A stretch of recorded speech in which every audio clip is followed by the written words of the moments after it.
Second year HTP के students के सभी को स्वागत है। आज गाइनोकोलॉजी में हम 17th चैप्टर यानी कि गर्भपात अबॉर्शन, गाइनोकोलॉजी का 17th चैप्टर है आज हमारा। बहुत छोटा सा चैप्टर है। लगभग हम लोग इनके कारणों को पीछे डिस्कस कर चुके हैं, बातें हो चुकी हैं हमारी, लेकिन ये जान लेते हैं कि अबॉर्शन है क्या। तो अबॉर्शन की जो परिभाषा है, ये अबॉर्शन शब्द जो है वो दो शब्दों से मिलकर बना है। ए बी जो है, पहला जो ए और बी है, ये अबॉर्नल नहीं है, एबनॉर्मल है। इसमें एन और लगाओ, A B N O R M A L, abnormal. एक नॉर्मल डिलीवरी होती है, एक एबनॉर्मल होती है, यानी असाधारण। और ये ओरिरी टू बी अबॉर्ट या टू बॉर्न पैदा होने के लिए एबनॉर्मल, यानी कि पैदा होने के लिए abnormality called as a abortion. To born का मतलब जन्म लेना, असाधारण तरीके से जन्म लेना। अब इसका मतलब ये हुआ, गर्भवती मादा पशु से फीटस जन्म लेने के बाद जिंदा नहीं रहता है।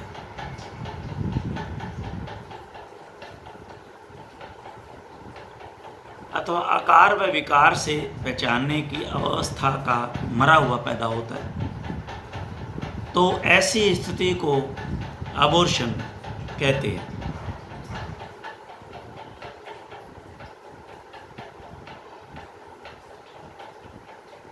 अथवा यूं कहें कि गर्भकाल बिना पूर्ण करे मृत व जीवित बच्चा जो जन्म के बाद तुरंत मर जाता है, नॉन वायबल है। चाहे वो बर्थ से पहले मरा है, चाहे वो बाद में मरा है, लेकिन वो नॉन वायबल है, जिंदा नहीं रह सकता, कि जन्म लेने को गर्भपात कहते हैं। और हम अपनी आम भाषा में कह देते हैं कि ग्याब गिरा दिया। तो ये वर्ड यूज़ करते हैं, ग्याब गिरा दिया। तो ये स्थिति साधारणतया 5 माह के बाद के गर्भकाल में होती है। इस अवस्था में फीटस के संपूर्ण अंगों का निर्माण हो जाता है तथा फीटस पहचाना भी जा सकता है। अब इसके हम कारणों पे आते हैं कि क्या क्या कारण है गर्भपात के।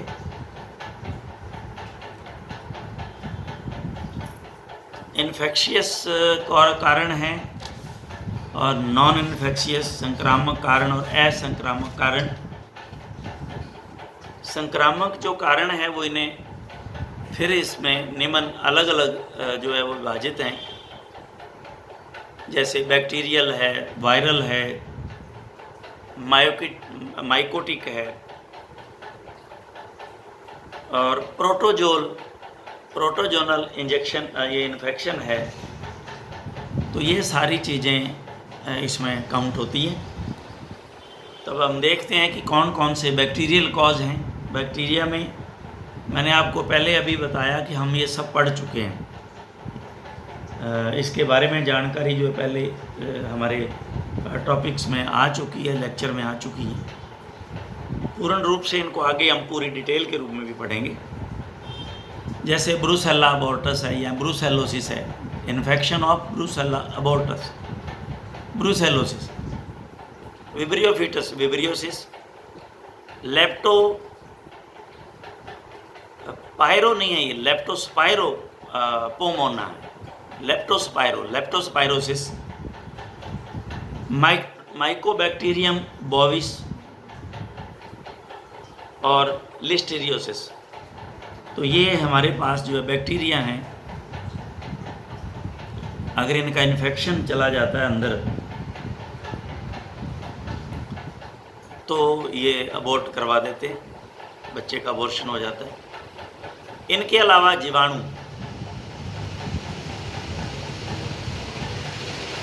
Streptococci, staphylococci, E coli, Pseudomonas aeruginosa, Corynebacterium pyogenes, Pasteurella multocida, Nocardia and mycoplasma.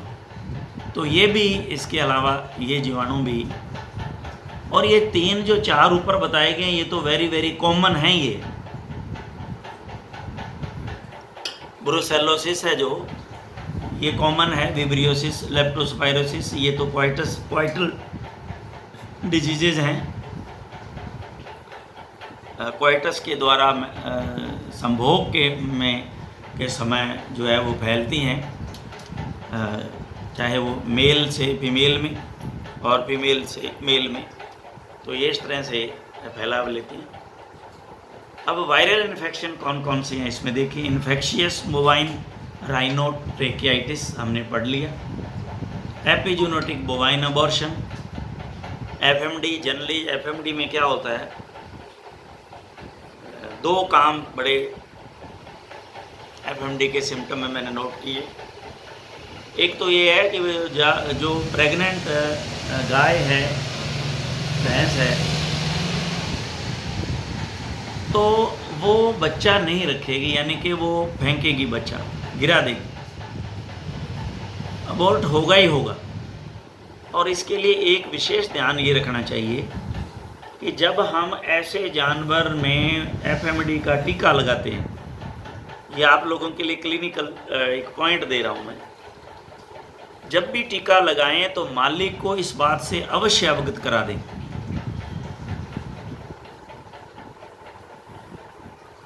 कि भी अगर मान लीजिए जब तक ये टीका उसमें इम्यूनिटी नहीं पैदा करता और अगर ये बीमारी आ गई तो इसमें बच्चे का बचना बड़ा मुश्किल है। तो ये एक बड़ा आपके पास में एक शुरू में अगर प्रिकॉशनरी उसने उसको बता दिया तो वो फिर बाद में अगर ऐसी स्थिति आती है तो आप पे प्रॉब्लम नहीं आए। रिंडरपेस्ट, इसमें भी इसी तरह होता है, हमने पढ़ा है पीछे। मेडिसिन में हमने एफएमडी भी पढ़ लिया है, आरपी भी पढ़ लिया है, ये हमने ब्रुसेल्लो भी पढ़ लिया, ब्रुसेलोसिस, विब्रियोसिस, लेप्टोस्पायरोसिस। मेडिसिन साथ साथ आपकी चल रही है तो उसमें आप उसको भी साथ में आप पढ़ रहे हो, तो ये पूरी डिटेल आप पढ़ चुके हो। Bovine viral diarrhoeal muscle disease, bovine viral diarrhoea mucosal disease और मैलिग्नेंट कटार फीवर, स्यूडो रेबीज वायरस आदि। तो ये जो है हमारे पास वायरस जो है वो इन्फेक्शन कॉज करते हैं जिससे अबॉर्शन होता है। इसके बाद में आता है माइकोटिक और फंगल इन्फेक्शन।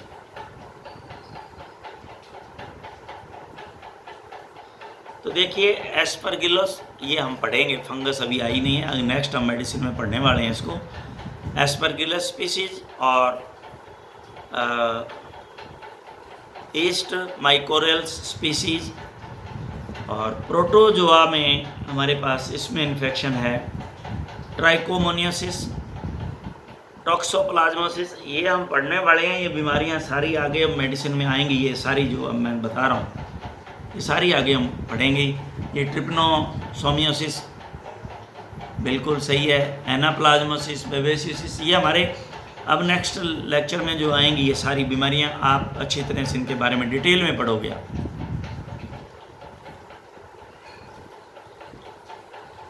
अब हमारे पास नॉन इन्फेक्शियस कॉजेज वो कौन से हैं? पहला है रासायनिक कारण। केमिकल के कारण पॉइजनिंग होने से भी गर्भपात हो सकता है, जैसे नाइट्रेट पॉइजनिंग, आर्सेनिक पॉइजनिंग आदि। तो ये केमिकल है। औषधियाँ में sodium iodide, ergot, carbon tetrachloride, ये अगर थोड़ी ज़्यादा मात्रा में दे दी जाए तो। और इसलिए कहा जाता है कि इनको जो कार्बन टेट्राक्लोराइड है, फिनोथायजीन है, तो इनको आपने क्या करना होता है कि ये लास्ट ट्राइमेस्टर में इनको नहीं देते जनरली, ये ध्यान रखते हैं, क्योंकि इनसे गर्भपात हो जाता है। ये हम मेडिसिन में पढ़ेंगे। उसके बाद में क्यूनिन, डिजिटेलिस और कैलोमल आदि अधिक मात्रा में दे देने से अबॉर्शन हो जाता है। अब इसमें टॉक्सिक पौधे हैं जो वो भी टॉक्सिन देते हैं। HCN पॉइजनिंग आपने पढ़ा है,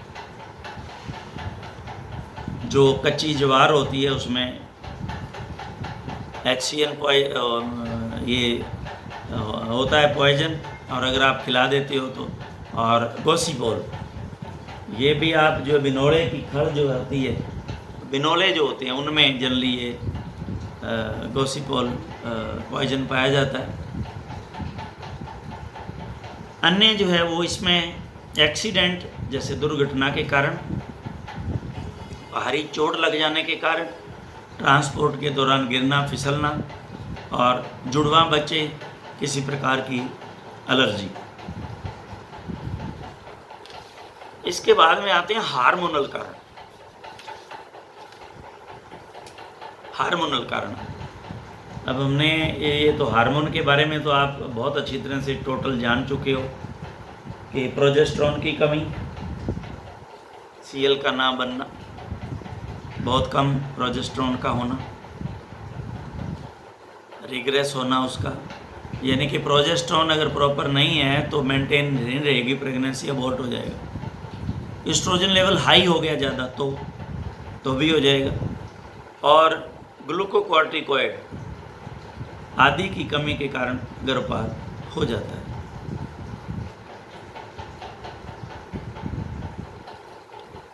और हाइड्रोकोर्टिजोन अगर आपने लगा दिए, खास तौर से वेट लॉग इंजेक्शन, ध्यान रखना कभी वेट लॉग इंजेक्शन ज़िंदगी में नहीं लगाना प्रेग्नेंट के। जो मिस्टेक फील्ड में हुई उनको अगर केयर रखोगे तो आगे मिस्टेक नहीं करोगे। ध्यान में इन चीज़ों को आपको क्लिनिकल डायरी में लिख लेना चाहिए, ये गाइडलाइनें नहीं मिलेंगी आपको। होस्टाकोर्टिन, वेट लॉग, डेक्सामिथाजोन, ये जो प्रेग्नेंट है उसमें आपने कभी नहीं लगाना अनटिल एंड अनलेस आपको लास्ट टाइम में ऐसा नहीं, लास्ट टाइम में अगर आपको ज़रूरत है कि अभी जैसे पीछे हमने देखा पढ़ा था कि कई बार सर्विक्स को खोलने के लिए कई बार इसकी डेक्सोना वगैरह की ज़रूरत पड़ जाती है। वैसे तो ऑक्सीटोसिन और पिटोसिन ही सफिशिएंट होते हैं, लेकिन कई बार इनकी आवश्यकता देखी गई है। कई ऐसे केसेज आ जाते हैं जहाँ पे पार नहीं पड़ती, तो वहाँ मालिक को बता करके इस बात कभी देखो जानवर को या इसकी मदर को बचाना बड़ा ज़रूरी है।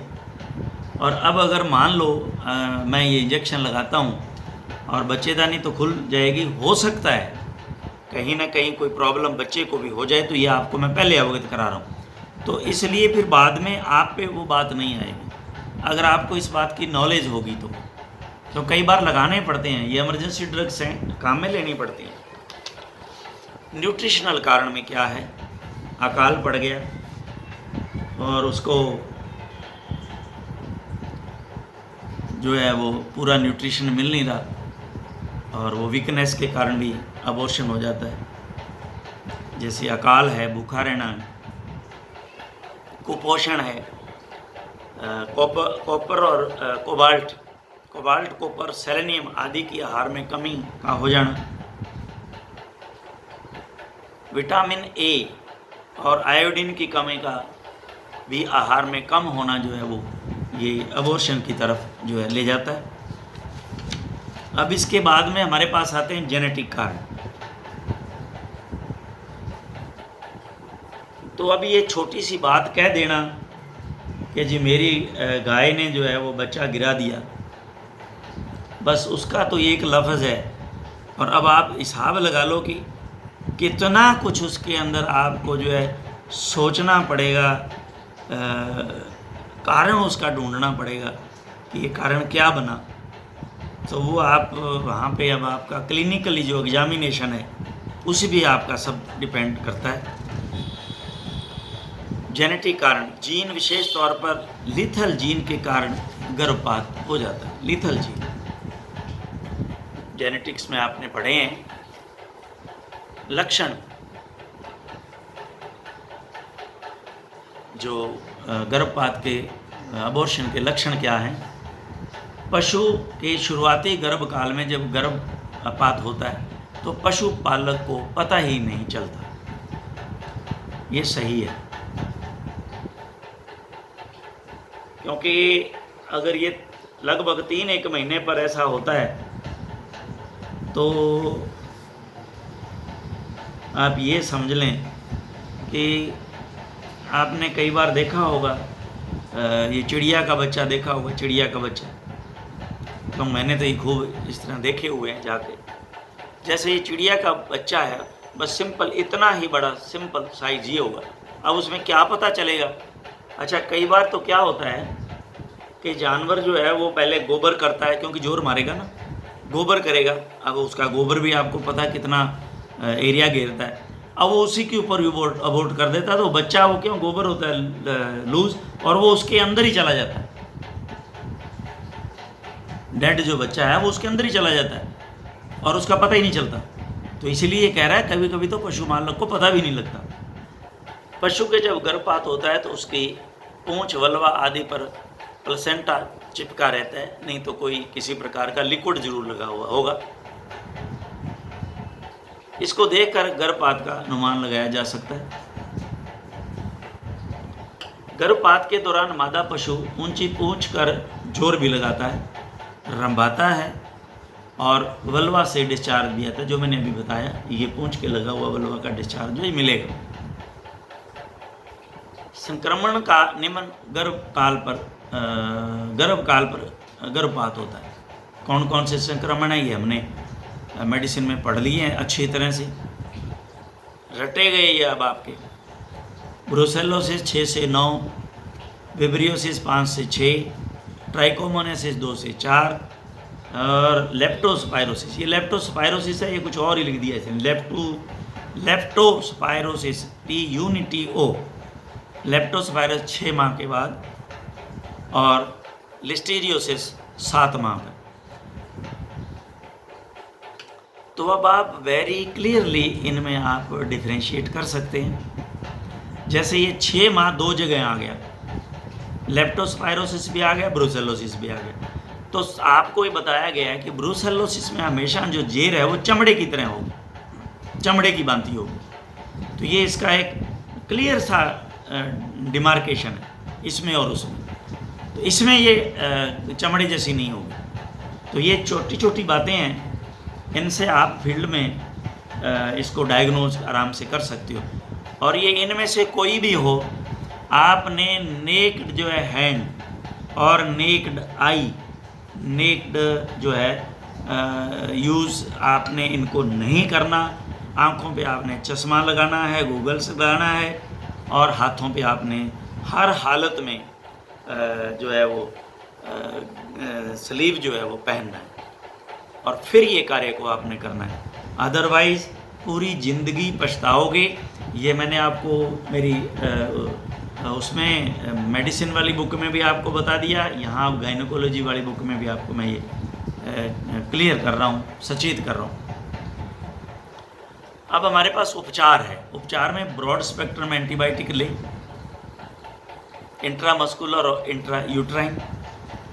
तो अभी हमने इंट्रायूट्राइन तो पीछे पढ़ा, अभी देखा था हमने सेप्ट्राइजोन किस तरह से हमने उसमें सिफ्रान जो है इन्फ्यूज़न और मेट्रोजिल इन्फ्यूज़न, ये 2 को हमने मिला के इंट्रायूट्राइन जो दिया था। यही जो है वो ज़्यादातर इसमें अच्छा रहेगा, काम करेगा। सिफ्रान और मेट्रोजिल इसमें आप दे सकते हो, और ये 5 दिन आपको कंटिन्यू करना है। इंट्रायूट्राइन और इंट्रामस्कुलर भी। इंट्रामस्कुलर में आप ब्रॉड स्पेक्ट्रम में कोई भी आप दे दें एंटीबायोटिक, जैसे आप ब्रॉड स्पेक्ट्रम में ऑक्सीटेट्रासाइक्लिन दे दें। इसमें एनाल्जेसिक, एंटी इन्फ्लेमेटरी और एंटी हिस्टामिनिक। अब एनाल्जेसिक में तो क्या होगा, एनाल्जिन आप दो। एंटी इन्फ्लेमेटरी में आपके पास में क्या होगा, आप डाइक्लो दे सकती हो, डाइक्लोपेरा दे सकती हो, डाइक्लोफिनेक आता है, और एंटी हिस्टामिनिक में आप एविल दे सकती हो। तो ये आपको इंजेक्शन जो है कंडीशन देख के आपने देखना है कि कोई अगर इसको प्रॉब्लम है ही नहीं तो आप किस लिए आप उनके ये जो है इंजेक्शन आप दे रहे हो। केवल और केवल इंट्रायूट्राइन, दैट्स ऑल। आपको 3 दिन देना चाहिए। ये तो एक हेल्पिंग ट्रीटमेंट है, इसका कोई मतलब नहीं निकलता, यूँ ही इंजेक्शन लगाने वाली बात है। इंट्रायूट्राइन ज़रूर दें ताकि कोई अंदर का इन्फेक्शन है वो ज़रूर उसमें ख़त्म हो जाए।